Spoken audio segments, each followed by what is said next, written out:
I'm Elia Haber for the Beirut Banyan. It's 9:30 p.m. on a Saturday night. I'm walking out of Martyrs Square and I find a young lady with big eyeglasses sitting on the stairs, replying to text messages and busy with her phone. I come closer to see what she's up to. If you could please tell me your name, age and profession. Okay, my name is Nayla Geagea. I'm 35 years old and I'm a lawyer. From our previous conversation, you indicated that you've had a long day. You already had a long day somewhere else, trying to be active in spreading awareness, especially when people are hungry for this information. Especially because some of the people are a bit down, they are a bit frustrated, they don't know what's going to happen next. They feel that the streets are getting empty, that the sihat are getting empty. So we really need to, on a personal level, yes. I mean, like in right now, why are you here sitting on these stairs and not home, just relaxing after a full day? I want to feel what's happening. I need to be on the streets. I need to be in these spaces. I passed because some of my friends are actually cooking for the volunteers, so I passed to say hi. And now I was just looking at my WhatsApp to make sure that I captured all the information. We are relaying all the calls for protest tomorrow. I was trying to map because a friend of mine is in media and she wants to know exactly where there are going to be protests tomorrow in the different regions in Lebanon. So I'm trying within my network to make sure that we identify all the regions, because this is one of the most important achievements of the protests, the regions. I mean, this is where the revolutions is happening. It's not only in the center, it's not only in the capital. So we need to make sure that these people who are in the region under a lot of pressure, much more pressure than here, because you have the presence of the political parties and the conservative parties, they need to feel that they are very well supported. So this is what I was trying to do right now, is to talk to people in different regions to make sure that they either gonna move to tomorrow, they have a space to meet, or at least they can come and join the protests here in Beirut in case. And if, for example, I just realized that Zoo, Jbeil and Jaledi, because they are unable to organize something there, they are organizing themselves to come to Beirut. On the other hand, Batroun will join the other protesters in Tripoli. I want to finish my homework before before going to bed. I'm very happy that you brought up the idea of communication and it being part of homework, part of duty, because one of the questions I wanted to ask you is, how do you communicate and how do you make sure that the news you're getting is genuine, especially knowing how prevalent fake news is? Triangulation of sources. Well, because of our engagement, and not only today, I've been active in this political sphere for the past 10 years. So we have people, we have a good network. And every time I receive a news, I make sure to double check it with 2 or 3 other people, or to look at least to another feed news, or just we triangulate the sources. So from people from different sources of information, whether media, traditional media, or newspapers, etc. And we mainly communicate via WhatsApp. I'm on different WhatsApp groups, so and actually it's a good thing, because you're able to even correct some of the information on the other groups, and this has been proven extremely useful. We're trying to organize ourselves. You have focal points, for example. We know for a fact that XYZ are mainly coordinating logistics on the ground. So we make sure that we ask them before organizing any activity. We managed to ask from the different seha and from the different groups to have each nominate a focal point to make sure that we are coordinating our activities. So we created what we call a relay filter, and then relay. So we filter the information first and then we relay it to our broadcast list. So these are ad hoc mechanisms that slowly are being put in place to make sure that we are working in an efficient way. Okay, and let's turn the things around and say something happens in front of you and you'd like to share the news, whether it's aggression or something. I was here when when Hezbollah and the Amal came and they destroyed all our tents, I was like a couple of meters away from the guys, and I took everything. I took a video of everything, and we sent mainly voice notes because we don't have the time to write. Now, my last question would be about hope.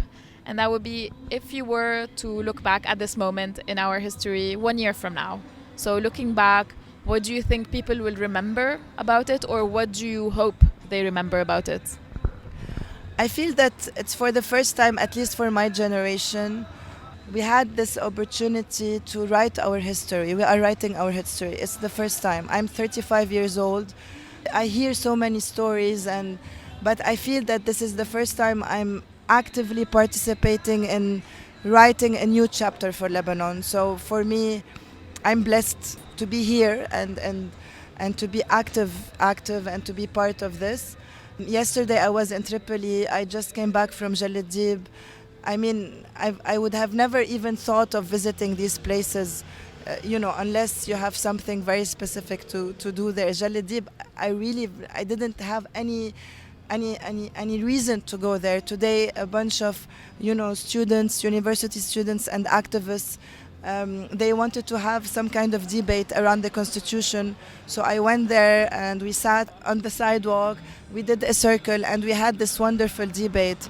You had people talking about how they were affiliated to one of the political parties and how this revolution actually made him reconsider, and now he's working on the ground with other people. So I feel what happened is historical. I'm not delusional, I'm not naive, I'm not idealistic. I've been working on human rights issues for the past 10 years, so I know how much our country, how much work we have to do.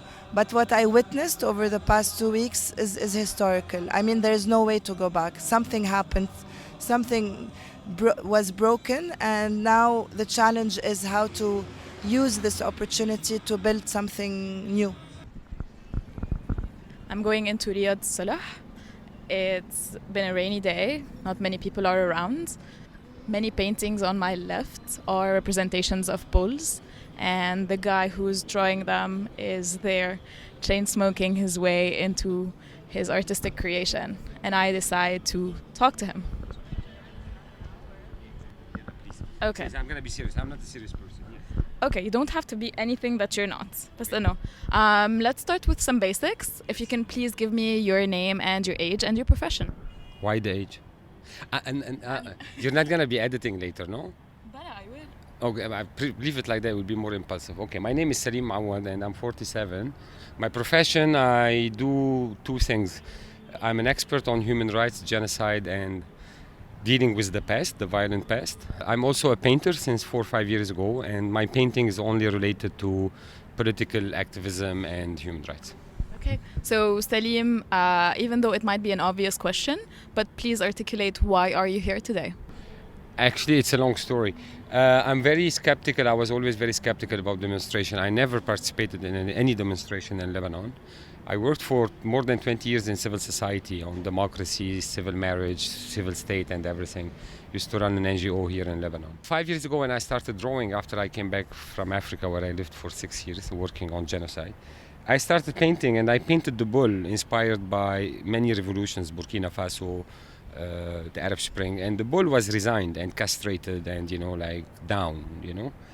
So, and I kept on, I always paint the bull. It's my mantra in a way, my motto.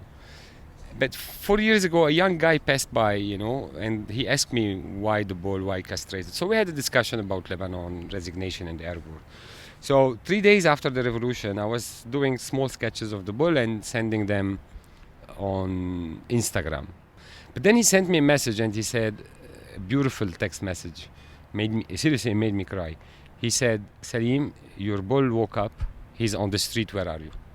And I cried for like 1 hour, and I said, fuck it, I'm going down, But I don't come to manifest and demonstrate. I come to manifest messages through art, and then I go back home. I don't go and saura. I'm guessing one of the paintings here, at least, is yours, is one of the works, yeah? Mostly all of them.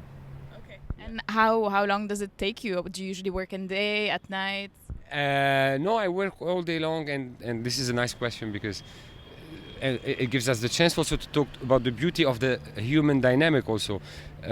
Usually, me a painting like that, it takes an hour and a half, but now it's taking like 6-7 hours because people are talking, people are asking why the bull, and people when they look at the bull, they think it's the politician. And I say it is the politician, but it is us also, because we're responsible about our demise, we're responsible about our corruption. And we need to let our humane bull in us revolt, not our animalistic one. I like this dichotomy, this parallelism between the two nature of the bull and how people are reading it. So people sometimes get offended when they see that they're represented by a bull. Some other people, they say, this is an amazing representation because we are bajam, we are like animals, and And then little by little, we started, when people started asking, so we started to open the debate a little bit more and talk to people. Again, when I work all day long, it was amazing before the resignation of the cabinet, because the plaza was full. When it used to get dark, I never stopped working because I always had like 5, 6, 10 phones lighting the wall and people saying, keep on painting, we light it up for you. It was amazing. It's an amazing dynamic. And did that change after the cabinet resigned? Oh yeah, after the cabinet resigned, the streets are nearly deserted. I don't know if it's a strategy now. I'm hearing that tomorrow there will be a big demonstration because I'm not involved, with my colleagues who are all of them my friends and colleagues, Beirut, Madinati, and I'm not involved in what's happening, I'm more involved, through art, passing the message of confessionalism against confessionalism. But no, there are less and less people, And another thing which is beautiful also, sometimes you've heard the guy saying the sandwich is there, I don't know them, I don't know their names, I've met with them half an hour ago.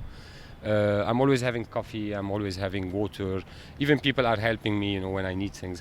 It's a beautiful dynamic that we need to preserve, and that's why I'm saying we're not in a revolution yet, we are in a revolt. But the dynamic on the street is beautiful because people are opening to each other. The space is being opened, the world is being opened. Even the graffiti, which some people think it's of bad style, it's amazing. Many of the graffitis also have nothing to do with the revolution, but it's nice because it's the personal revolution of a person to go on the street. I had many people saying, I want to paint. I used to say, take a brush, start painting. I don't know how to paint, do it. It's the time to do everything. Because this also could be, for me, it was a personal revolt against my withdrawal from the public domain. And for me, some people broke the barrier of fear. I wasn't afraid. I was more, bitter. I broke the barrier of bitterness. I broke the barrier of withdrawal from society. And I've been on the streets since day 3. And since day 3, let's kind of also examine any changes that you've noticed besides the numbers dwindling down about your interactions with people. Some describe even different interactions during the morning hours versus afternoon at night. Do you have any specific changes that you've noticed? Now we need more than 10 minutes because it's a subject that I'm writing about. The whole movement, the popular movement, for me it's the revolt. For other people it's the revolution. It's very diverse. Even during the hot time, the plaza of Riyadh Salah is so different from the plaza of Martyrs Square. Riyadh Salah, and that's why I'm drawing here, because I appreciate these people, I appreciate their attitude. It doesn't mean that I doesn't appreciate the other attitude, but it's more telling to me, it's more, regardless of what they're asking for. They have a clear political agenda. I mean, they're always talking about Berri, they want him down, and then they cheer for Nabati and they cheer for Sur and for Saida. This is not Nabati and Sur, this is symbolic for Berri, but they do it, with like veracity. So the tone is higher. Whereas, at Martyrs Square, which is 400 meters away, you have more progressive people. People are dancing, they're rapping, they're also having slogans and everything. But it's a different dynamic, which is beautiful. If you go to Tripoli, for example, the dynamic is different. They are revolting against, a specific thing. They called it, the bride of the revolution. There is a big variety of movement and variety of dynamic that changes, also during the day and during the days, along the days. If I take one day before the resignation, the noon and the evening, they looked a little bit alike because everybody was on the street. But then, when people started to get tired also, we have to admit, when people started to feel threatened economically because they need to go to work. I did another sketch, two bulls facing each other. One is saying, please open the road, I want to get to work. Another one saying, sorry, it's a revolution, road is blocked. And underneath I wrote, revolution is freedom, let him pass and you continue. I'm saying that, to explain something. People come more in the evening because they have more free time. People have life, work and everything. After the resignation, it's kind of flat, And since we mentioned the resignation, how do you feel about that, like itself as a move from the government? And what do you expect next? Political analysis. I guess it was very smart from Hariri to resign. It's, in French we say, une arme à double tranchant. It's a double-sworded edge. For the movement, for the people, for us, I don't want to say all the people, us, for me less, it was a victory. And it's legitimate to feel like that. For him, it was also a victory because I've noticed people in the square saying, good on him, he did well, he saved himself, he's been the victim of these people. At least now he managed to keep his legacy for later, He spared the country, a civil war and everything. I guess it was very smart from him because, he complicated matters more. And he managed to win a little bit to resuscitate, like, as if, you're in a hospital in emergency, some of his supporters. Because he was losing ground, and he was losing ground more than Michel Aoun, and he was losing ground more than any other political party, because he's vulnerable, in a way. So I guess it's a political dynamic, both the movement and the state, and in the state you have different allies and different blocs. Everybody is testing each other because it's not clear yet where it's going on a political level. And this testing was obvious through many manifestations. Like last Friday, some people said that they belong to Hezbollah. I don't know if they were sent by Hezbollah. Went to the square, Riyad Salah from the Esqua. At 3:45, Hassan Nasrallah was meant to speak at 4. They were barbarian. I was there, and all of a sudden, with a magic baton, at 4 they withdrew because Hassan Nasrallah said, we don't want you to be on the street. So I guess he was sending a message. When I want to send people, I can withdraw them and I can send them. So it's a political message saying I can control the streets. 3 days ago, before the resignation, 1 hour before the resignation, we learned later that the Minister of Finance was visiting Hariri because Berri was trying to convince Hariri all day long not to resign. And then the last meeting was, 1 hour before the resignation. All of a sudden, Amal invaded the squares and they burned everything. That was also a message. So everybody is testing. They're testing each other. And that also has a huge impact on the street dynamic. Because these two invasions, they scared many people. Many others, are still solid. But let's admit it, people are vulnerable and they get scared. Yeah. Okay, and since we're talking about message sending, why are you still here? You said you were sending messages through your art, but you also acknowledged that many messages are being sent through violence. Why are you still here? Let me stand corrected, or let me correct you. When I spoke about the violent messaging, it's the state, the political elite and the establishment.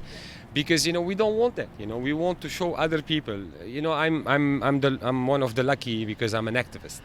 And I know how to deal with it, But for me, it's important now, even after the resignation, even when people left the street, to keep a presence on the street.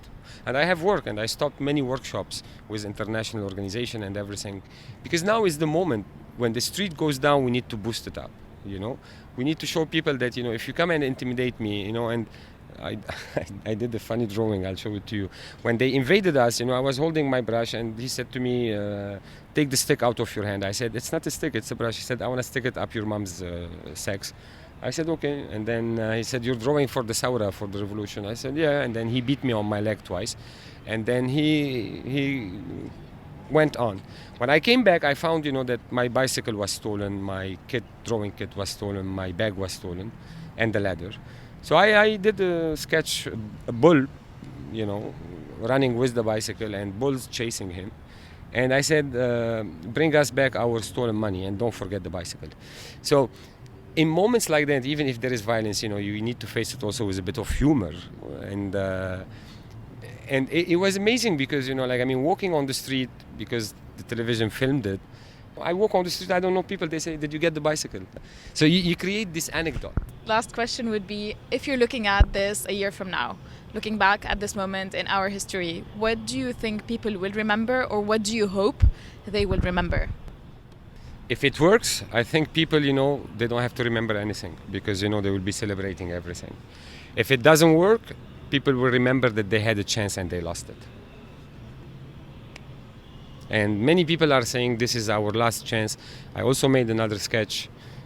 This is not our last chance. This is our first chance towards, a secular state and a civil revolution. Thank you. Thank you, Selim. I really appreciate your time. You're amazing. Thank you so much. Thank you. And I really like your question. Elia Haber signing off from Martyrs Square for the Beirut Banyan.